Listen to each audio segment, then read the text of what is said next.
ئێمە مامۆستا لە برسا مردوەکانی هەرێمی کوردستانین، ئێمە مامۆستا ڕەش و ڕووس و لە برسا مردوەکانی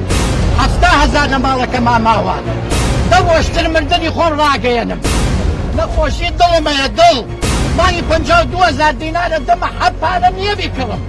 باشە ناتوانانی یاسایە دەرکەن نەخۆشخانەیە بێ بۆ وانەی نەخۆشن پێویستم بە ملیۆنە دینارە بۆی قەسەرە بکەم نیمە من نە دوژمنی پارتیم نە یەکێتی نە گۆڵان من دژمنی حکوومەتی کوردستان نیم من لە برسا مردم لە برسا پارەم نییە پێوا بکڕم یانمە دەرزیەوە تا بە بەرچاوتان من هیچم نییە تەقاویتمەکا بە 250,000 ئەو ڕۆژە بیستم وتم تااقەتم نەماوە دڵم نەخۆشە با خانە نشین بم بەڵام 250 دەرەکا بە چێ بژێمی 3 ساڵ بە فەقیرانە بچم والله